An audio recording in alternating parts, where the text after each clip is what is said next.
नमस्कार विद्यार्थी मित्रांनो, सॉफ्टेक कम्प्युटर एज्युकेशनच्या पुन्हा एका वेगळ्या व्हिडिओमध्ये आपलं हार्दिक स्वागत आहे।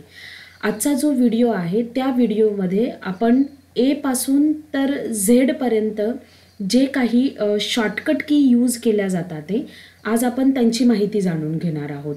जर तुम्ही कुठे ऑफिसमध्ये वगैरे काम करत असणार किंवा तुम्ही शिकत असणार तर ह्या गोष्टी ज्या आहेत त्या तुमच्यासाठी जाणून घेणं फार महत्त्वाचं आहे। कारण माऊसने तर काय सगळेच कामं करतात ते। एखादा लहान मुलगा जरी असेल तरी सुद्धा तो माऊसने कम्प्युटर हँडल करू शकतो। पण जर तुम्हाला कम्प्युटरमध्ये मास्टर व्हायचं जर असेल तर तुम्हाला कीबोर्ड शॉर्टकट की ज्या आहेत त्या येणं गरजेचे आहेत। आणि म्हणूनच आपण आजचा हा जो काही व्हिडिओ आहे तो तुमच्यासाठी खास घेऊन आलेली आहे। तर ह्या व्हिडिओमध्ये आपण ए पासून तर झेड पर्यंत जेवढ्याही काही मग त्या शॉर्टकट की खास करून वर्डमध्ये वापरल्या जातात ते एक्सेलच्या शॉर्टकट कीचा मी एक वेगळा व्हिडिओ बनवणार आहे। पण तरीसुद्धा काही ज्या शॉर्टकट की मी आता सांगणार आहे त्या थोड्याफार का न होईना एक्सेलमध्ये सुद्धा वापरल्या जातात ते, तर त्यांची सुद्धा मी तुम्हाला थोडीफार माहिती देणार आहे। ओके, तर चला तर मग आपण स्टार्ट करूया। पहिली जी शॉर्टकट की आहे ती कोणती आहे? कंट्रोल ए। कंट्रोल पासून तयार होणाऱ्या जेवढ्या पण काही शॉर्टकट की आहेत म्हणजेच ए पासून तर झेड पर्यंत त्या सगळ्या आपण आज इथे पाहणार आहोत। तर सुरुवात आपण कंट्रोल ए पासून करणार आहोत। तर कंट्रोल ए ही शॉर्टकट की कशासाठी वापरली जाते? तर सिलेक्ट ऑल याच्यासाठी ही शॉर्टकट की वापरली जाते। ही शॉर्टकट की तुम्हाला कुठे पाहायला मिळते? इथे ऑप्शन आहे बघा वर्डमध्ये, इथे क्लिक केल्यानंतर इथे ऑप्शन येतो सिलेक्ट ऑल आणि इथे गेल्यानंतर तुम्हाला तो कंट्रोल ए हा ऑप्शन दिसेल। ओके, मग आता त्याचा यूज कसा करणार? आता इथे मी इथे काही टेक्स्ट घेतलेला आहे आणि ह्या टेक्स्टवरच मी तुम्हाला जे काही शॉर्टकट की ज्या आहेत त्या करून दाखवणार आहे। तर पहिली आपली शॉर्टकट की कोणती आहे? कंट्रोल ए। कंट्रोल ए म्हणजेच काय? All select. तर मी इथे प्रेस केलं कंट्रोल ए आणि हे बघा पूर्ण जो टेक्स्ट आहे तो आपला काय झालेला आहे? सिलेक्ट झालेला आहे। ओके, तुम्हाला समजलंच असेल। त्याच्यानंतर पुढची आपली शॉर्टकट की आहे कंट्रोल बी। कंट्रोल बी हा काय करतो? बोल्ड करण्यासाठी वापरला जातो। ही शॉर्टकट की तुम्हाला कुठे पाहायला मिळेल? इथे बघा बीचा ऑप्शन आहे की नाही, तिथे तुम्हाला ती कंट्रोल बी ही शॉर्टकट की पाहायला मिळते। मग आता याच्यासाठी मला एखादा आता हा टेक्स्ट आहे, हा पूर्ण पॅरेग्राफ जो आहे तो मी सिलेक्ट करते आणि शॉर्टकट की प्रेस करते कंट्रोल बी। तर हा जो टेक्स्ट आहे तो काय होणार? आपला बोल्ड होणार, डार्क होणार। आणि पुन्हा जर बॅकला जर यायचं जर असेल तुम्हाला म्हणजे तो जो इफेक्ट आहे तो मला आता काय करायचे? काढून टाकायचे। मग मी पुन्हा काय करणार? अगेन पुन्हा ती जी शॉर्टकट की आहे ती तुम्हाला प्रेस करायची म्हणजे कंट्रोल बी, की तो इफेक्ट जो आहे तो काय होतो? तुमचा निघून जातो। ओके, त्याच्यानंतरचा पुढची आपली शॉर्टकट की आहे कंट्रोल सी। कंट्रोल सी ही शॉर्टकट की तुम्हाला कुठे पाहायला मिळते? तर इथे कॉपी। याचा उपयोग कशासाठी होतो? कॉपी करण्यासाठी। आणि कॉपी ही सिंगल वापरली जात नाहीये तर त्याच्यासोबत कंट्रोल व्ही हा सुद्धा वापरला जातो म्हणजे पेस्ट करण्यासाठी। कॉपी अँड पेस्ट म्हणजेच काय? आता फॉर एक्झाम्पल हा जो वर्ड आहे अर्ली लाईफ, ओके, तर हा मला पूर्ण काय करायचे? सिलेक्ट करायचे। ते जे शॉर्टकट की आहे जोपर्यंत तुम्ही सिलेक्ट करत नाही तोपर्यंत त्या ॲक्टिव्ह नाही होते। ओके, तर मला आता हा टेक्स्ट काय करायचे? कॉपी करायचे। मग मी प्रेस करणार कंट्रोल सी आणि तुम्हाला तो टेक्स्ट कुठेही हवा असेल, समजा मी खाली घेतला, खाली घेतल्यानंतर कर्सर जो आहे तो मी इथे खाली घेते आणि इथे मी शॉर्टकट की वापरणार आहे कंट्रोल व्ही। तुम्ही जेवढ्या वेळेला पाहिजे तेवढ्या वेळेला कंट्रोल व्ही करून तुम्ही काय करू शकता? त्याला पेस्ट करू शकता। त्याचं काय असं लिमिटेशन नाही आहे। ओके, याला म्हणतात ते कंट्रोल सी म्हणजे कॉपी आणि कंट्रोल व्ही म्हणजे त्याला काय करणं? पेस्ट करणं। फॉर एक्झाम्पल आपण झेरॉक्स वगैरे कसं काढतो? त्याच्या वेगवेगळ्या कॉपीज काढतो। एक ओरिजिनल कॉपी असते आणि बाकी त्याचे काय काढतो आपण? एक डुप्लिकेट कॉपी काढतो। त्याच पद्धतीने इथे तुम्हाला कंट्रोल सी आणि कंट्रोल व्हीचा उपयोग केला जातो। त्याच्यानंतरचा पुढचा जो ऑप्शन आहे, आता समजा हा कंट्रोल सी कंट्रोल व्ही हे आपण ना डेस्कटॉपवर पण वापरू शकतो। फॉर एक्झाम्पल याला मी मिनिमाइज केलं। मिनिमाइज केल्यानंतर इथे जे आहे हे बघा आपले हे जे आयकन्स आहेत डेस्कटॉपवर यांना जर सिलेक्ट करायचं असेल तर तुम्ही कंट्रोल एचा पण वापर करू शकता। हे बघा पूर्ण केलंय मी सिलेक्ट। समजा ठराविकच मला एखादा फोल्डर जो आहे त्याची तुम्हाला काय करायची? कॉपी करायची। समजा याच्यामध्ये मला ही लेसन ही जी फाईल आहे याची कॉपी करायची आणि पेस्ट पण करायची म्हणजे त्याच्या डुप्लिकेट कॉपी। तर मी इथे कंट्रोल सी केलं आणि त्याच्यानंतर इथे बाजूला कर्सर घेऊन त्याला काय केलं? मी कंट्रोल व्ही। हे बघा लेसन कॉपी आणि पाहिजे तेवढ्या वेळेला तुम्ही त्याला पेस्ट करू शकता। ओके, म्हणजे वर्डमध्येच नाही, जर तुम्ही एक्सेलमध्ये पाहिजे तर एक्सेलमध्ये पण याचा वापर करू शकता, त्यानंतर वर्डमध्ये पण वापर करू शकता आणि प्लस पॉवर पॉईंटमध्ये पण बरेचसे जे काही सॉफ्टवेअर्स आहेत त्याच्यामध्ये कंट्रोल-C कंट्रोल-V वापर केला जातो, प्लस कंट्रोल-A सुद्धा बऱ्याचशा सॉफ्टवेअरमध्ये वापर केला जातो. ओके, त्याच्यानंतरचा पुढचा ऑप्शन आहे कंट्रोल-D. कंट्रोल-D म्हणजेच काय, आपल्याला याच्यामध्ये जे काही आहे ते डिलीट करण्यासाठी, फॉर एक्झाम्पल ही लाईन मला नको आहे, याला मी सिलेक्ट केलं आणि सिलेक्ट केल्यानंतर आपण असं नॉर्मली सुद्धा तिला काय करू शकतो, डिलीट जो ऑप्शन आहे तो यूज करून आपण त्याला काय करू शकतो, डिलीट करू शकतो. आणि हे झालं नॉर्मल डिलीटसाठी. पण MS वर्डमध्ये जो काही फॉन्ट आहे, म्हणजे याचा एक टॅब असतो, फॉन्टचा टॅब, डायलॉग बॉक्स तुम्ही बोलू शकता, तर तो ओपन करण्यासाठी कंट्रोल-D वापर केला जातो. ओके, मग आता कसं, समजा मी इथे प्रेस केलं, कंट्रोल-D प्रेस केलं, तर हा बघा फॉन्टचा जो डायलॉग बॉक्स आहे तो तुमच्यासमोर येऊन जाणार आहे. आता हा फॉन्टचा डायलॉग बॉक्स कोणता आहे, तर इथे जे तुम्हाला दिसते की नाही, बोल्ड, इटॅलिक, अंडरलाईन वगैरे, त्याच्यासाठी. ओके, मग आता याच्यासाठी जर हेच आपल्याला पूर्ण एकत्र जर हवं असेल तर मग काय करणार आपण, प्रेस कंट्रोल-D की हा जो आहे तो डायलॉग बॉक्स ओपन होणार. म्हणजे इथेच तुम्ही त्याचा फॉन्ट चेंज करू शकता, इथेच बोल्ड, साईज वगैरे किती पाहिजे असेल तर ती साईज इथून करू शकता आणि त्याच्यानंतर इथून त्याचा फॉन्ट कलर वगैरे चेंज करायचा असेल तर फॉन्ट कलर चेंज करू शकता. फक्त ओके करायचे की तो जो इफेक्ट आहे तो तुमचा इथे येऊन जाणार.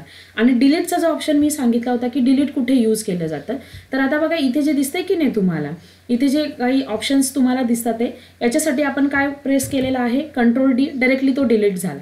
हां, सिलेक्ट करून तुम्ही नॉर्मली पण डिलीट करू शकता, पण जर तो डायलॉग बॉक्स येतो मग तुम्ही आर यू शुअर तुम्हाला डिलीट करायचं आहे का, पण जर कंट्रोल-D जर प्रेस जर करता ते, तर डायरेक्टली तो तुमचा रिसायकल बिनमध्ये तो जो आहे तो तुमचा काय होऊन जाणार, निघून जाणार. हा एक उपयोग आहे कंट्रोल-D. ओके, त्याच्यानंतरचा पुढचा आपला ऑप्शन आहे म्हणजे कंट्रोल-D हा बऱ्याच ठिकाणी वापरला जातो. जसं डेस्कटॉपवर आपण डिलीट करण्यासाठी फोल्डर किंवा फाईल्स ते करण्यासाठी डिलीट ऑप्शन वापरला जातो. MS वर्डमध्ये कंट्रोल-D जो आहे तो जर आपण जर शॉर्टकट की जर प्रेस जर करतोय तर फॉन्टचा डायलॉग बॉक्स तुमच्या समोर ओपन होतो. आणि त्याच्यानंतर जर तुम्हाला जर एक्सेलमध्ये जर करायचं जर असेल तर एक्सेलमध्ये डुप्लिकेटसाठी कंट्रोल-D वापर केला जातो. फॉर एक्झाम्पल कसं, तर मी इथे काही तुम्हाला अगोदरच उदाहरणं टाईप करून ठेवलेली आहेत की जेणेकरून आपला वेळ नको जायला. आता इथे काही संख्या आहेत आणि यांची मला काय करायची, टोटल करायची. मग आपण टोटलसाठी काय फॉर्म्युला वापरतो, = सम ओपन ब्रॅकेट, त्यानंतर ही जी काही सेल्सची जी काही रेंज आहे ती मी सिलेक्ट केली, ब्रॅकेट क्लोज आणि एंटर. ओके, आता हाच फॉर्म्युला पुढे मला कंटिन्यू करायचं आहे, हाच फॉर्म्युला मला पुढे काय करायचं आहे, कंटिन्यू करायचं आहे. तर मग तुम्हाला का याच्यामध्ये जे आहे, कंट्रोल-Z करते मी, माझ्याकडनं डिलीट झाला. तर मग हाच फॉर्म्युला जर तुम्हाला पुढे जर कंटिन्यू जर करायचा असेल तर तुम्हाला फक्त नॉर्मली काय प्रेस करायचे, कंट्रोल-D की तो जर फॉर्म्युला जो आहे तो काय होतो, कॉपी होतो, म्हणजेच काय होतो, डुप्लिकेट होतो. ओके, पुन्हा एकदा सांगते, हे सगळं मी सिलेक्ट करून याला काय केलं, मी डिलीट केलं आणि डिलीट केल्यानंतर तुम्हाला तो जर फॉर्म्युला जर कॉपी करायचा असेल, इथे फॉर्म्युला आहे तो जर कॉपी करायचा असेल तर ती जी रेंज आहे ती काय करायची, सिलेक्ट करायची आणि सिम्पली कंट्रोल-D हा ऑप्शन जो आहे तो प्रेस करायचे की तुमचे जे काही फॉर्म्युला जो आहे तो काय होणार, तुमचा डुप्लिकेट होणार. आपण नॉर्मली ड्रॅग वगैरे करतो एक्सेलमध्ये, तेही तुम्हाला करायची गरज नाही, कंट्रोल-D प्रेस केलं की तुमचं होऊन जाईल. ओके, असे Dचे जे काही आहेत ते कंट्रोल-Dचे वेगवेगळे उपयोग आहेत. त्याच्यानंतरचा पुढचा ऑप्शन आहे कंट्रोल-E. कंट्रोल-E कशासाठी वापरला जातो, अलाइनमेंटसाठी. ओके, हा त्याचा अलाइनमेंटचा शॉर्टकट आहे. अलाइनमेंट म्हणजेच काय, आता इथे तुम्हाला हे ऑप्शन्स दिसत असतील, म्हणजेच काय, आपला जो टेक्स्ट आहे तो सेंटरला घ्यायचे की राईटला घ्यायचे की लेफ्टला घ्यायचे की त्याला जस्टिफाय करायचे. ओके, आता फॉर एक्झाम्पल इथे हा टेक्स्ट आहे. ओके, इथे हा टेक्स्ट आहे, आता सध्या तो कुठे आहे, लेफ्ट अलाइनमेंट, इथे दिसते की नाही तुम्हाला, लेफ्ट अलाइनमेंट. आता आपण कोणते शॉर्टकट की शिकणार आहोत, कंट्रोल-E म्हणजेच काय, सेंटर अलाइनमेंट. हे बघा इथे तुम्ही माऊस घेऊन गेलात ना, तुम्हाला सगळ्या शॉर्टकट की इथे जे आहेत ते तुम्हाला पाहायला मिळणार आहेत. ओके, तर मग आपण शॉर्टकट कीने करूया, कंट्रोल-E आणि कंट्रोल-E केलं की ते कुठे येणार, तुमचं सेंटरला. आणि मग पुन्हा ही जी शॉर्टकट की आहे बघा इथे कंट्रोल-L, हे जर केलं तर मग तुम्ही रिटर्न कुठे येणार, पुन्हा लेफ्टला येणार. ओके, अशा पद्धतीने जो काही आहे कंट्रोल-E वापर केला जातो. आता सेम कंट्रोल-E जो आहे तो एक्सेलमध्ये सुद्धा याचा वापर केला जातो शॉर्टकट कीच्या संदर्भात. मग तो कशासाठी केला जातो, त्याला म्हणतात ते फ्लॅश फिल हा एक ऑप्शन आहे की ज्याच्यासाठी तुम्हाला शॉर्टकट की आहे कंट्रोल-E. आता तो कसा वापरता ते मी तुम्हाला सांगते एक्सेलमध्ये. फॉर एक्झाम्पल तुम्ही एखाद्या शाळेवर काम करतात आणि त्या शाळेवर विद्यार्थ्यांची अशी नावं आहेत आणि ती जी नावं आहेत ती पूर्ण एकाच कॉलममध्ये आहेत, म्हणजे हे विद्यार्थ्याचं नाव आहे आणि त्याचं आडनाव आहे. तर अशी 100-200 किंवा जो काही तुमचा विद्यार्थ्यांचा जो काही पट असेल त्या पटाप्रमाणे जर समजा जर 100-200ची जर नावं जर असेल तर ते आपण एक एक कसं टाईप करत बसणार आहे. मग त्याच्यासाठी आपल्याला फ्लॅश फिलचा ऑप्शन जो आहे तो उपयोगी येतो. मग कसं काय, फॉर एक्झाम्पल आता ही नावं मला सेपरेट कॉलममध्ये पाहिजेत, म्हणजे मला इथे जे आहे ते मला काय पाहिजे त्याचं फर्स्ट नेम. ओके, मी लिहून दाखवते तुम्हाला. फर्स्ट नेम आणि त्याच्यानंतर मला इकडे हवं आहे त्याचं लास्ट नेम. त्याच्यानंतर आता मी इथे लिहून दाखवते तुम्हाला. इथे आता मी हे नाव लिहिलं बाळासाहेब. ओके, कॅपिटलमध्ये हवं आहे बाळासाहेब असं लिहिलेलं आहे मी. आणि नंतर दुसऱ्या जो लास्ट नेम आहे त्याच्यामध्ये मी लिहिलं राणे. ओके, आता समजा 100-200 जर नावं असेल तर मग ती कशी घेणार. तर मग आता हे बघा, याच्यासाठी नॉर्मली एक ट्रिक आहे, म्हणजेच कुठली आपली तो जो काही शॉर्टकट की आहे ती याला मी सिलेक्ट केलं आणि सिलेक्ट केल्यानंतर सिम्पली फक्त मी Ctrl-E हा जो ऑप्शन आहे तो प्रेस केला. हे बघा पूर्ण नावं आलेली आहेत, पुन्हा मला आडनाव हवी आहेत. मग पुन्हा मी सिलेक्ट केलं आणि पुन्हा मी शॉर्टकट की प्रेस केली Ctrl-E, किती नावं येऊन जातील. हे तुम्ही करून पहा. जोपर्यंत तुम्ही याची प्रॉपर प्रॅक्टिस करत नाही तोपर्यंत तुम्हाला ह्या गोष्टी येणार नाही. ओके, समजलं असेल तुम्हाला. त्याच्यानंतरचा Ctrl-E नंतरचा आपला पुढचा फॉर्म्युला आहे फाइंड. फाइंड म्हणजे Ctrl-F, ई नंतर काय येणार आपला F, म्हणजेच काय फाइंड. फाइंड म्हणजे शोधणं. हा मी पूर्ण टेक्स्ट सिलेक्ट केला Ctrl-A करून. सिलेक्ट केल्यानंतर इथे आपल्याला ऑप्शन दिसतो फाइंड. या फाइंडमध्ये मी गेली आणि या फाइंडमध्ये तुम्हाला काय शोधायचे ते तुम्हाला इथे टाकायचे. तर मी हा ॲक्च्युली शिवाजी महाराजांच्यावरचा हा काही लेख आहे तो मी इथे केलेला आहे. तर फक्त मी इथे नुसतं शिवाजी लिहिलं. हे बघा इथे जिथे जिथे शिवाजी लिहिलं होतं तिथे तिथे तुम्हाला तो वर्ड जो आहे तो तुम्हाला इथे तो दिसत असेल. दिसतोय का, हायलाईट होतो तो. हा तुमचा जो काही उपयोग आहे तो कसला आहे तुमचा फाइंडचा आहे. ओके, पहिल्यांदा Ctrl-A करा, फाइंडमध्ये जा आणि तुम्हाला जो पण शब्द शोधायचा असेल तो तुम्ही इथे शोधू शकता, जो पण हवा असेल तो. तर समजा फॉर एक्झाम्पल मी द लिहिलं, जर इथे द जर असेल तर हे बघा इथे द सुद्धा काय झालेलं आहे सिलेक्ट झालेला आहे. त्याच्यानंतरचा पुढचा ऑप्शन आहे, पुढचा आपला ऑप्शन कोणता आहे F नंतर G, Ctrl-G. Ctrl-Gचा वापर कशासाठी केला जातो, गो टू म्हणजेच काय, तुम्ही एखाद्या लाईनवर जाऊ शकता किंवा तुम्ही एखाद्या पेजवर जाऊ शकता. तर हे मी काढून टाकते आता. आणि त्याच्यानंतर इथे जे काही आहे ते माझ्याकडे किती पेजेस आहेत, इथे 2 पेजेस आहेत. आता सध्या आपण कुठल्या पेजवर आहोत, एक पेजवर. मला जे आहे ते दुसऱ्या पेजवर जायचे. मग त्याच्यासाठी मी कशामध्ये जाणार, गो टूमध्ये. मग मी शॉर्टकट ओपन करणार, म्हणजेच काय Ctrl-G ओपन प्रेस केलं की हे बघा इथे तुम्हाला ऑप्शन येणार पेज किंवा लाईन. मी दोन्ही गोष्टीवर करून दाखवेल तुम्हाला. मला पेजवर जायचे, कुठे 2 नंबरच्या पेजवर जायचे. 2 इथे मी लिहिलं आणि काय करणार मी गो टू करणार. गो टू केल्यानंतर हा बघा तो तुम्हाला डायरेक्टली दुसऱ्या पेजवर घेऊन येणार. पण पुन्हा मला 1 नंबरच्या पेजवर जायचे. असे तुमचे कितीही जरी पेजेस असतील तुम्ही त्या पेजेसवर जाऊ शकता. पुन्हा मला 1 नंबरच्या पेजवर जायचे तर मग मी गो टू केलं. हे बघा त्यांनी मला 1 नंबरच्या पेजवर आणलं. आणि जर लाईनवर जर जायचं असेल तर लाईनला सिलेक्ट करायची. आता मला माहिती नाही आहे की याच्यामध्ये किती लाईन्स आहेत, तरीसुद्धा मी 20 नंबरची लाईन सिलेक्ट करते, म्हणजे तिथे एंटर करते की मला 20 नंबरच्या लाईनवर जायचे. आणि आपण काय करणार, गो टू करणार. तर तो आपल्याला कुठे घेऊन जाणार, 20 नंबरच्या लाईनवर. हे मी क्लोज करते आणि हा बघा हा तुमचा कर्सर जो आहे तो इथे ब्लिंक होतोय.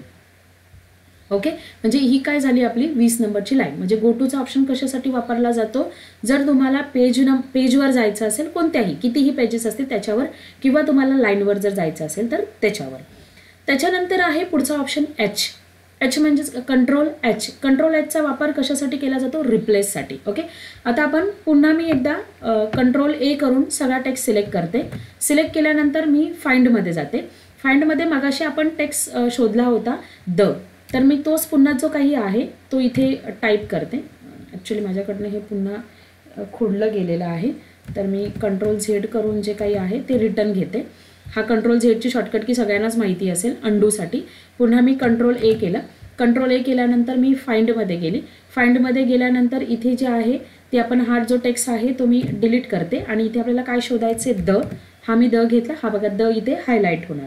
हे मी हायलाईट याच्यासाठी केले की जेणेकरून त्या दच्या ऐवजी मला दुसरा शब्द टाकायचे, की जेणेकरून आपल्याला रिप्लेसचा जो काही ऑप्शन आहे तो आपल्याला समजेल. ओके, मग आता इथे जायचे आपल्याला रिप्लेसमध्ये गेल्यानंतर एक डायलॉग बॉक्स ओपन होणार. सॉरी, मी त्या टॅबवर क्लिक नाही करायची. आपल्याला काय वापरायची, शॉर्टकट की. पुन्हा मग आता मी इथे सिलेक्ट केलं द इथे द आपल्याला जो आहे तो मिळालेला आहे. शॉर्टकट की वापरणार आहे रिप्लेससाठी Ctrl+H. ओके, Ctrl+H वापरल्यानंतर तुमचा जो आहे तो डायलॉग बॉक्स इथे ओपन होणार. आपण आता थोड्या वेळापूर्वी द हा शब्द सिलेक्ट केला होता. दच्या ऐवजी मला काय टाकायचे, रिप्लेस विथ, फाइंड व्हॉट, त्याच्यामध्ये तुम्ही जे शोधला असेल ते येतं. आणि रिप्लेस विथ कशाने तुम्हाला तो रिप्लेस करायचे तो शब्द इथे तुम्हाला टाकायचे. तर समजा दच्या ऐवजी मला अँड असं लिहायचं इथे. ओके, ए कॅपिटल लिहिते मी आणि दच्या ऐवजी मला काय झालं पाहिजे, अँड. आणि मग इथे जे आहे ते मी काय करणार, जर एक एक रिप्लेस करायचं असेल तर रिप्लेसवर क्लिक करायची. आणि जर तुम्हाला एकदम सगळे जर रिप्लेस जर करायचे असेल तर मग काय करायचं, रिप्लेस ऑल करायचं. हे बघा किती झाले आपल्याकडनं, 22 रिप्लेसमेंट आपण इथे केलेलं आहे. ओके, ऑप्शन तुम्हाला समजला असेल.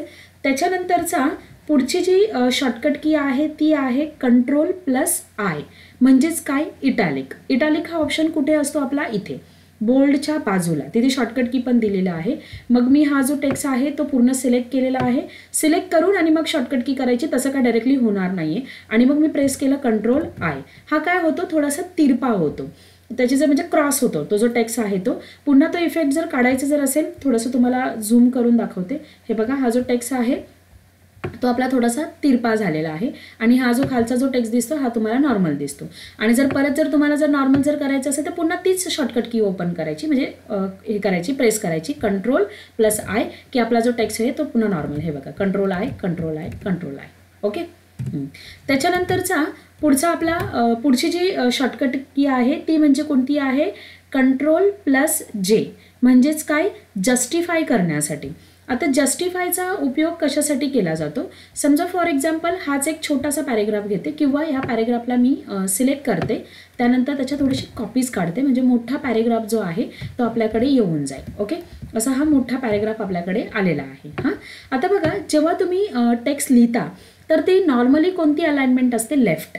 ओके, आणि लेफ्ट अलाइनमेंटमध्ये काय होतं की ही जी काही डावीकडची ही जी काही बाजू असते ती एका सरळ रेषेत असते, पण ही जी काही उजवीकडची बाजू आहे, राईट हँड साईड, हे बघा टेक्स्ट कसा आहे, मागे पुढे आहे. मग जेव्हा आपण जस्टिफाय करतो, मी पूर्ण जो टेक्स्ट आहे किंवा पूर्ण जो पॅरेग्राफ आहे तो मी सिलेक्ट केला आणि नॉर्मली प्रेस केलं Ctrl+J, तर मग हा जो टेक्स्ट आहे तो काय होणार, जस्टिफाय होणार. म्हणजेच काय, डावी बाजू आणि उजवी बाजू, हे बघा डावी बाजू आणि उजवी बाजू एका सरळ रेषेत येते, त्याच्यासाठी वापरला जातो जस्टिफाय. Ctrl+J हा त्याचा काय आहे, शॉर्टकट की आहे. त्याच्यानंतरचा पुढचा ऑप्शन आहे आपला हायपरलिंक. हायपरलिंकचा वापर कशासाठी केला जातो, ऑफलाईन लिंक देण्यासाठी. ओके, ऑफलाईन लिंक म्हणजेच काय की समजा तुम्ही गुगलवर जाता, फॉर एक्झाम्पल आता मी इथे गुगलवर गेली आणि गुगलवर गेल्यानंतर इथे जे काही आहे ते आपण काहीतरी सर्च करतो. फॉर एक्झाम्पल मी शिवाजी महाराजांबद्दलच सर्च केलं. इथे जे आहे छत्रपती शिवाजी महाराज यांची इन्फॉर्मेशन येते. आता इथे बघा, इथे तुम्हाला लिंक दिली जाते, ही ऑनलाईन लिंक आहे. तुम्ही ज्याच्यावर पण जाणार, हे बघा असं हाताचं चिन्ह येतं, त्याला लिंक म्हणतात ते. मग ह्या लिंकवर असं आपण क्लिक केली की ती काय होते, ओपन होते. पण अशीच सेम जर लिंक जर मला वर्डमध्ये द्यायची असेल आणि ती पण ऑनलाईन नाही, ऑफलाईन, तर त्याच्यासाठी हायपरलिंकचा वापर केला जातो. फॉर एक्झाम्पल हा जो शब्द आहे अचिव्हमेंट, हा जो शब्द आहे ह्या शब्दाला मला काय द्यायची, ती हायपरलिंक द्यायची. म्हणजेच काय, ह्या अचिव्हमेंट शब्दावर जर मग मी क्लिक केली तर क्लिक केल्यानंतर मला हवी असलेली फाईल काय व्हायला पाहिजे, ओपन व्हायला पाहिजे. ओके, तर मग मी पुन्हा काय करणार, प्रेस करणार आपली शॉर्टकट की Ctrl+K प्रेस केल्यानंतर तुमच्यासमोर एक डायलॉग बॉक्स येणार आणि डायलॉग बॉक्स आल्यानंतर तुमच्या PC मध्ये, तुमच्या कम्प्युटरमध्ये ज्या पण काही तुम्ही फाईल्स बनवलेल्या असतील त्या फाईल तुम्हाला इथे दिसतील. फॉर एक्झाम्पल मी इथे कृतीदेवची शॉर्टकट कीची फाईलची लिंक देते याला. मग मी याला सिलेक्ट केलं. सिलेक्ट केल्यानंतर मी काय केलं, ओके केलं. ओके केल्यानंतर बघा त्याचा कलर चेंज झालेला आहे आणि त्याच्या खाली अंडरलाईन आलेली आहे. मग आता ही लिंक ओपन करण्यासाठी तो आपल्याला इन्स्ट्रक्शन पण देतो. बघा वर लिहून आलेला आहे की तुम्हाला ही लिंक फॉलो करण्यासाठी Ctrl+ क्लिक करायचे, म्हणजे कंट्रोल काय करायचे, होल्ड करून ठेवायचे, हाताचं चिन्ह येणार तुमच्यासमोर आणि मग ते काय करायचे, नॉर्मली क्लिक करायचे. क्लिक केल्यानंतर पुन्हा जो आहे तो आपल्यासमोर जे काही आहे तो एक डायलॉग बॉक्स ओपन होतो. ओके, आता ॲक्च्युली मी हे लॅपटॉपवर करते म्हणून ओपन होत नाही, पण तुम्ही तुमच्या मशीनवर करून बघा. तिथं तुम्हाला फक्त नॉर्मली होल्ड करायचे जी काही बटन आहे ते कंट्रोल, आणि प्लस तुम्हाला याच्यावर काय करायचे, क्लिक करायचे नॉर्मली. हां, हे बघा ओपन झालं. ओपन झाल्यानंतर इथे काय करायचे तुम्हाला, यसवर क्लिक करायचे. यसवर क्लिक केल्यानंतर तुमची ही जी काही फाईल आहे ती काय येणार, तुमच्या समोर जी आहे ती ओपन होणार. ओके, PDF ची फाईल आहे, थोडंसं जरा वेळ घेऊ शकते. आणि पहिली गोष्ट, लिंक अशा फाईलची द्या की जी अस्तित्वात आहे. माझे आता हे जी काही आहे, जर तुमच्या कम्प्युटरमधून ती जर फाईल जर डिलीट जर झाली असेल तर मग ती तुम्हाला दिसणार नाही. ओके, ही PDF तुमच्यासमोर ओपन झालेली आहे. आणि हीच तुम्ही अजून पण दुसऱ्या पद्धतीने ओपन करू शकता. राईट क्लिक करायचे, तुमचा जो शब्द आहे त्याच्यावर राईट क्लिक करायचे. राईट क्लिक केल्यानंतर तुमच्या समोर जे आहे तो एक डायलॉग बॉक्स ओपन होतो, म्हणजे शॉर्टकट की ज्या काही असतात की नाही त्या ओपन होतात. आणि इथे तुम्हाला ऑप्शन दिसतो ओपन हायपरलिंक, याच्यावर सुद्धा क्लिक केल्यानंतर तुम्ही ती लिंक काय करू शकता, ओपन करू शकता. ओके, कंट्रोल Kचा तुम्हाला उपयोग समजला असेल. त्याच्यानंतरचा पुढचा ऑप्शन आहे आपला, म्हणजे पुढची शॉर्टकट की आहे कंट्रोल L. कंट्रोल Lचा वापर कशासाठी केला जातो, लेफ्ट अलाइनमेंट देण्यासाठी. ओके, लेफ्ट अलाइनमेंट म्हणजेच काय की आता आपण एखादा दुसरा टेक्स्ट घेऊ, हा पॅरेग्राफमध्ये करण्यापेक्षा. आता इथे बघा, इथे जो आहे हा जो टेक्स्ट आहे हा मी सिलेक्ट केला आणि याला मी प्रेस करते. शॉर्टकट की आपली कंट्रोल L. कंट्रोल L केलं की तो कुठे जाणार आहे आपल्या, तर समजा नॉर्मली तो लेफ्ट अलाइनमेंट, म्हणजे लेफ्ट म्हणजे कुठे, तुमच्या डाव्या हाताला. आता ॲक्च्युली तो तुमचा जो आहे तो लेफ्टलाच आहे, तर त्याची मी अलाइनमेंट चेंज करते. म्हणजे पहिले केले मी कंट्रोल जे काही आहे सेंटर अलाइनमेंटसाठी जे काही आहे ती मी तुम्हाला शॉर्टकट की सांगितली होती कंट्रोल E, तर मग मी कंट्रोल E प्रेस करते, म्हणजे तो कुठे येणार, सेंटरला येणार. आता मला लेफ्टला घ्यायचं आहे, मग मी शॉर्टकट की काय प्रेस करणार आहे, control L. Control L press केलं की तो काय येणार, लेफ्टला येणार. सगळ्या शॉर्टकट की तुम्हाला इथे पाहायला मिळतील. लेफ्टसाठी कंट्रोल L, त्याच्यानंतर सेंटरसाठी कंट्रोल E, राईटसाठी तुम्हाला कंट्रोल R आणि जस्टिफायसाठी तुम्हाला कुठली शॉर्टकट की आहे, कंट्रोल J. ओके, त्याच्यानंतरचा पुढचा ऑप्शन आहे कंट्रोल M, म्हणजे पुढची शॉर्टकट की आहे कंट्रोल M. कंट्रोल Mचा वापर कशासाठी केला जातो, इन्क्रीज इंडेंट. आता इंडेंट म्हणजे काय, फॉर एक्झाम्पल इथे मी नॉर्मली कर्सर ठेवला आणि हा जो टेक्स्ट आहे तो मला इकडे शिफ्ट करायचा आहे विदाऊट अलाइनमेंट, म्हणजे अलाइनमेंटचा वापर न करता. तर मग ते इंडेंटने कसं शिफ्ट करणार, हे जे दिसतंय की नाही रुलर, ही काय आहे रुलर पट्टी, तर त्या पट्टीवर हे जे पहिले जो ऑप्शन आहे त्याला म्हणतात ते लेफ्ट इंडेंट आणि हा जो आहे त्याला काय म्हणतात ते राईट इंडेंट. ओके, मग हाच आपण काय करणार आहोत, शिफ्ट करणार आहोत. कशाने, शॉर्टकट कीने, म्हणजेच त्याची शॉर्टकट की आहे कंट्रोल M. आता मी कंट्रोल M प्रेस करते, हे बघा तो इंडेंट सुद्धा सरकतो आणि त्याच्या जिथे कर्सर आहे तो टेक्स्ट सुद्धा आपला काय होतो, इकडे जो आहे तो काय शिफ्ट होतो. आता हा नॉर्मल येण्यासाठी तुम्हाला पुन्हा एक शॉर्टकट की वापरायची, ती म्हणजे कोणती, control plus shift plus M. Control shift आणि M हे नॉर्मल वापरायचे. पण आता बघा मी कंट्रोल आणि शिफ्ट प्लस M करते तर मला ते सारखं सारखं असं क्लिक करावं लागतं, तेव्हा तो काय येणार, तो नॉर्मल याच्यावर येणार. पण जर मला एकाच क्लिकने जर त्याला रिटर्न जर आणायचं असेल तर मग कसं करणार, मग आता रिटर्न मी त्याला काय करते, मागे घेते, म्हणजेच कंट्रोल M करते, म्हणजे तो इकडे मागे मागे जाणार. आणि एकाच क्लिकने म्हणजे एकाच शॉर्टकट कीने जर त्याला मूळ पदावर म्हणजे पहिल्याच लाईनला स्टार्टिंग पोझिशनला जर आणायचं असेल तर त्याच्यासाठी शॉर्टकट की आहे कंट्रोल Q.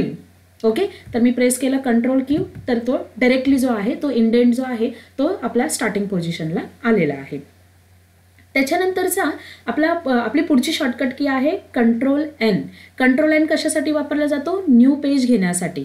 जसं मी म्हटलं control A, control C, control V हे जसे बऱ्याचशा सॉफ्टवेअर्समध्ये वापरलं जातं, तसंच आपला कंट्रोल N म्हणजे न्यू पेज घेण्यासाठी, न्यू डॉक्युमेंट घेण्यासाठी, न्यू PPT म्हणजे पॉवर पॉईंट प्रेझेंटेशन घेण्यासाठी, एक्सेलची शीट घेण्यासाठी कंट्रोल Nचा काय केला जातो, वापर केला जातो. कंट्रोल N प्रेस केलं की तुमच्यासमोर काय येणार आहे, नवीन पेज येऊन जाणार आहे. ओके, त्याच्यानंतरचा आपली पुढची शॉर्टकट की आहे O, म्हणजेच काय, ओपन. कंट्रोल O ओपन करण्यासाठी. आता मला माझ्या याच्यामध्ये अजून एखादं डॉक्युमेंट ओपन करायचं आहे तर मग मी काय प्रेस करणार, कंट्रोल O की O प्रेस केल्यानंतर तुमच्यासमोर तो डायलॉग बॉक्स ओपन होणार आणि मग तुम्हाला जी पण काही तुमची फाईल ओपन करायची असेल, आता इथे माझ्या काही फाईल्स वगैरे असतील त्या तुम्ही डायरेक्टली इथूनही ओपन करू शकता किंवा आपल्या दिस PC जाऊन किंवा ब्राउजमध्ये जाऊन तुम्ही त्या शोधणार आणि शोधल्यानंतर तुम्हाला जे पण फाईल्स हव्या असतील त्या तुम्ही काय करू शकता, ओपन करू शकता कंट्रोल O ने. त्याच्यानंतरचा पुढचा ऑप्शन आहे P, म्हणजेच कंट्रोल P. कंट्रोल P कशासाठी वापरला जातो, प्रिंट करण्यासाठी. ओके, तर मी प्रेस केलं कंट्रोल P, प्रिंटचा आपल्या समोर जो काही आहे तो डायलॉग बॉक्स ओपन होणार आणि मग त्याच्यानंतर तुम्ही काय करू शकता, प्रिंट करू शकता. ओके, त्याच्यानंतरची पुढची शॉर्टकट की आहे आपली कंट्रोल क्यू. तर कंट्रोल क्यू मी तुम्हाला आत्ताच एवढा सांगितलं की कंट्रोल एम केल्यानंतर आपला इंडेंट जो आहे तो आपला इकडे सरकतो आणि त्याला मूळ पदावर म्हणजे स्टार्टिंग पोझिशनला आणायचं जर असेल तर कंट्रोल क्यूचा वापर केला जातो. ओके. त्याच्यानंतरची पुढची आपली शॉर्टकट की आहे right alignment. Okay. Right alignment म्हणजेच काय? राईट अलाइनमेंट म्हणजेच काय? Control R. त्याची शॉर्टकट की काय आहे? Control R. इथे तुम्हाला मी मगाशी दाखवलं होतं कंट्रोल आरचं. म्हणजे आता हा जो टेक्स्ट आहे तो मला राईटला शिफ्ट करायचा तेव्हा मी काय प्रेस करणार? कंट्रोल आर की तो राईटला येणार. मला सेंटरला हवा असेल तर मी कंट्रोल ई प्रेस करणार मला सेंटरला, आणि जर मला लेफ्टला हवा असेल तर कंट्रोल एल. ओके. ह्या अलाइनमेंटसाठी वापर केला जातो. त्याच्यानंतरची पुढची आपली शॉर्टकट की आहे S. Control S. Control S कशासाठी वापरला जातो? सेव्ह करण्यासाठी. समजा ही फाईल मी सेव्ह केलेली नाही, इथे बघा डॉक्युमेंट हे असं नाव येतं. जर मला सेव्ह करायचं असेल तर मी कंट्रोल एस हे प्रेस करणार. कंट्रोल एस प्रेस केल्यानंतर हे बघा सेव्हचा डायलॉग बॉक्स येणार. मग ती तुम्हाला कुठे सेव्ह करायची? डाउनलोडमध्ये की डेस्कटॉपमध्ये किंवा तुमचा काही जर फोल्डर वगैरे जर बनवला जर असेल तिथे जर तुम्हाला जर सेव्ह जर करायची असेल तर त्याचं लोकेशन देऊन तुम्ही त्याला काय करू शकता? सेव्ह करू शकता. त्याच्यानंतरची पुढची जी आपली शॉर्टकट की जी आहे ती कोणती आहे? आपली कंट्रोल टी. ओके. कंट्रोल टीचा जो काही वापर जो आहे तो तुम्हाला कशासाठी केला जातो? तर तो तुम्हाला टेबल क्रिएट करण्यासाठी केला जातो. ओके. फॉर एक्झाम्पल आता जे काही आहे ते आपण एक्सेलमध्ये जाऊया. एक्सेलमध्ये त्याची मी तुम्हाला शॉर्टकट की सांगते. याच्यामध्ये मला हा जो टेक्स्ट जो आहे किंवा इकडचा आपण हे जे नंबर्स आहेत ते घेऊया. यांना मला टेबलमध्ये कन्वर्ट करायचे. तर मग मी याला काय केलं? सिलेक्ट केला. सिलेक्ट केल्यानंतर कंट्रोल टी हे जे बटन आहे ते मी काय केलं? प्रेस केलं. हे बघा क्रिएट टेबलचा जो ऑप्शन आहे तो तुमच्यासमोर ओपन झाला. ही रेंज जी आहे सिलेक्ट झाली आणि काय करायचे? ओके करायचे की तो काय झाला? टेबलमध्ये कन्वर्ट झालेला आहे. आणि त्याच्यानंतर तुम्ही याचा वापर कंट्रोल टीचा वापर तुम्ही गुगलमध्ये पण करू शकता. फॉर एक्झाम्पल मला इथे नवीन टॅब घ्यायचे, वेगळा टॅब घ्यायचे, तर मग मी काय करणार? इथे प्रेस नॉर्मली की प्रेस करायचे कंट्रोल टी. कंट्रोल टी केल्यानंतर हे बघा नवीन टॅब जो आहे तो तुमचा काय झाला? ओपन झालेला आहे. ओके. तर टी नंतर आपली पुढची शॉर्टकट की आहे कंट्रोल यू. कंट्रोल यू कशासाठी वापरला जातो? अंडरलाईन करण्यासाठी. फॉर एक्झाम्पल हा जो पूर्ण टेक्स्ट जो आहे तो मला अंडरलाईन करायचा. मी सिलेक्ट केला, कंट्रोल यू प्रेस केलं की तो काय होणार आहे? अंडरलाईन होणार आहे. वेगवेगळ्या प्रकारच्या जर अंडरलाईन जर हव्या असतील तर मात्र तुम्हाला त्याच्यासाठी शॉर्टकट की नाही आहे. मग तुम्हाला इथे जाऊन तुम्हाला हव्यात अशा अंडरलाईन्स तुम्ही इथून घेऊ शकता. हा इफेक्ट काढण्यासाठी पुन्हा कंट्रोल यू करायचे की अंडरलाईन काय होणार? तुमच्या निघून जाणार. त्यानंतरचा कंट्रोल व्ही हा मी तुम्हाला अगोदरच सांगितला होता की पेस्ट करण्यासाठी. म्हणजे आता समजा ही जी लाईन आहे ती मला सिलेक्ट करायची आहे, मी कंट्रोल सी केलं आणि ती जर पेस्ट करायची आहे तर मला कंट्रोल व्ही करावं लागतं. ओके. त्याच्यानंतर आपल्या शेवटचे जे काही शॉर्टकट आहे कंट्रोल एक्स. कंट्रोल एक्स कशासाठी वापरला जातो? कट करण्यासाठी. कट म्हणजे कसं? आता ही जी शब्द आहे त्याला मी सिलेक्ट केला आणि कंट्रोल एक्स केला तर तो काय होणार आहे? निघून जाणार आहे. किंवा तुम्हाला तो मूव्ह करण्यासाठी पण त्याचा वापर केला जातो. फॉर एक्झाम्पल इथे हा जो टेक्स्ट जो आहे तो पूर्णच्या पूर्ण मला सिलेक्ट केला, मी त्याला कंट्रोल सी केला, कंट्रोल एक्स केला आणि तो मला कुठे हवा आहे? एका जागेवरून दुसऱ्या जागेवर घेण्यासाठी कंट्रोल व्ही. म्हणजे मूव्ह करण्यासाठी एका जागेवरून दुसऱ्या जागेवर घेण्यासाठी control x plus control V तुम्हाला करायचे. आणि जर त्याच्या कॉपीज जर काढायची जर असेल तर control C plus control V तुम्हाला करायचे. त्याच्यानंतरचा पुढचा ऑप्शन आहे कंट्रोल वाय आणि control Z. Okay. For example आता कंट्रोल झेड कशासाठी वापरला जातो? तर हे मी पूर्ण टेक्स्ट सिलेक्ट केला आणि मी काय केलं? डिलीट केलं. हे चुकून माझ्याकडनं डिलीट झालं. आता हे मला रिटर्न जर आणायचं असेल तर मग मी काय करणार? कंट्रोल झेड म्हणजेच अंडू. ओके. पण नंतर मला असं वाटलं की अरे हे मला नकोच आहे, तर मग मी काय करणार? रेडो करणार. म्हणजेच काय करणार? कंट्रोल वाय म्हणजे पुन्हा डिलीट. आणि मग मी केलं कंट्रोल वाय की पुन्हा डिलीट. ओके. पुन्हा एकदा सांगते. आता मला हा जो टेक्स्ट आहे तो काय झाला? माझ्याकडनं डिलीट झाला. हा डिलीट झाला. त्याला रिटर्न जर आणायचं असेल तर कंट्रोल झेड. पण नंतर मला असं वाटलं की नकोय मला, हा डिलीटच केलेला बरा, तर मग मी काय करणार? कंट्रोल वाय म्हणजे रिडो. समजलं तुम्हाला? हे तुम्हाला मी ए पासून तर झेड पर्यंतच्या पूर्ण शॉर्टकट की जे आहेत त्या तुम्हाला करून दाखवलेल्या आहेत. त्या तुम्ही व्यवस्थित करून बघा. आणि जर तुम्हाला जर व्हिडिओ जर आवडला जर असेल तर आपल्या चॅनेलला लाईक आणि सबस्क्राईब करायला विसरू नका. धन्यवाद.